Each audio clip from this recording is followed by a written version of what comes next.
Hello guys, আসসালামু আলাইকুম। আজকে আমি বানাবো গরু মাংসের আচার। এর জন্য এখানে আমি মাংস কেটে ধুয়ে নিয়েছি। আপনারা হাড় চর্বি ছাড়া মাংস নেবেন, কারণ যেহেতু এটা আচার, তবে আমরা এটা বাসায় রান্না করে খাবো এর জন্য। তো এখানে আমি 6 টুকরা আদা রসুন বাটা দিয়ে দিচ্ছি। এর মধ্যে দিয়ে দিয়েছি জিরার গুঁড়া, এরপর দিয়ে দিচ্ছি লাল মরিচের গুঁড়া। এখন আমি এর মধ্যে দিয়ে দেব হলুদের গুঁড়া,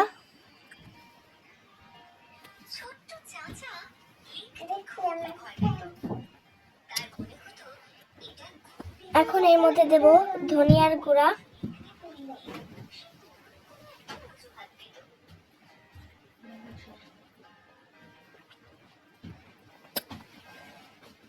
তারপর দিয়ে দিচ্ছি গরম মশলার গুঁড়া, এরপরে লবণ দিয়ে দিয়েছি। এবার এই সবগুলো উপকরণকে একসঙ্গে মিশিয়ে নেব।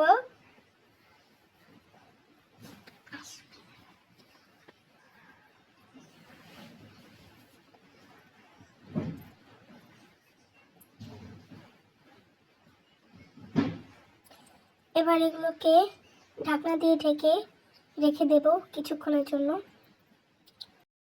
এরপর আমি সেই গরু মাংসটাকে ওভেনে বসিয়ে দেব। ইন্ডাকশন ওভেনে দেওয়ার পরে এখন আমি ওভেনটাকে অন করে দিয়ে আমি 1600 হিটে রেখে এটাকে জাল করব। এর মধ্যে আমি দিয়ে দিচ্ছি ভিনেগার, এটা অপশনাল, আপনার চাইলে নাও দিতে পারেন।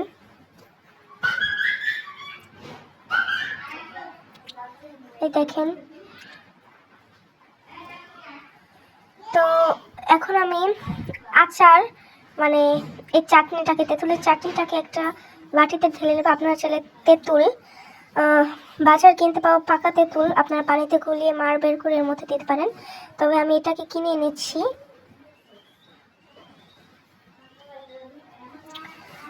এখন এর মধ্যে আমি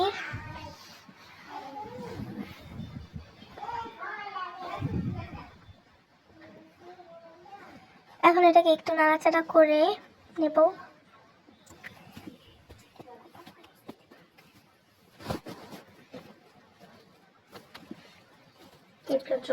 আবারও আমি এটাকে ঢাকনা দিয়ে ঢেকে দেব।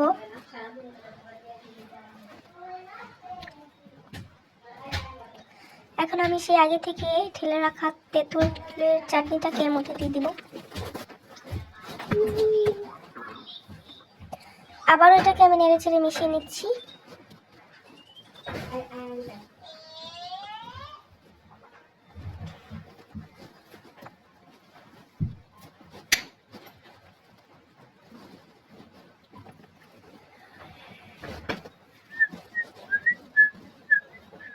আবারও এটাকে ঢাকনা দিয়ে ঢেকে দিচ্ছি। এখন আমি ওভেনে একটা প্যান বসিয়ে দিচ্ছি, এর মধ্যে দিয়ে দিচ্ছি সরিষার তেল। সরিষার তেল দিয়ে এর মধ্যে দিয়ে দেবো এখন রসুন,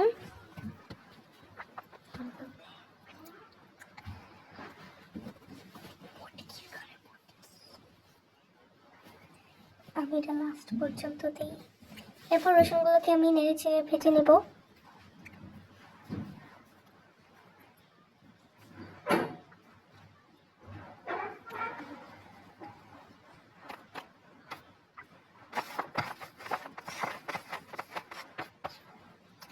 তো ভাজা হয়ে গেলে আমি তেলটা সহ এর মধ্যে দিয়ে দিব।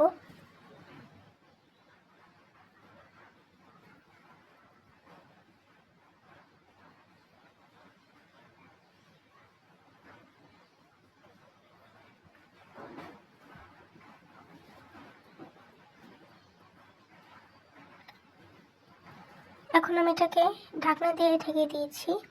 তো কিছুক্ষণ পরে দেখেন কালারটা কত সুন্দর হয়েছে। তো এবারের মধ্যে দিয়ে দিচ্ছি পাঁচফোড়ন,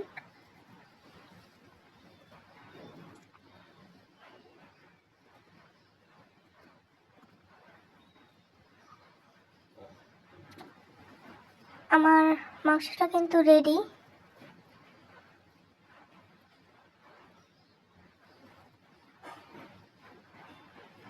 দেখেন দেখতেই কত লোভনীয় হয়েছে।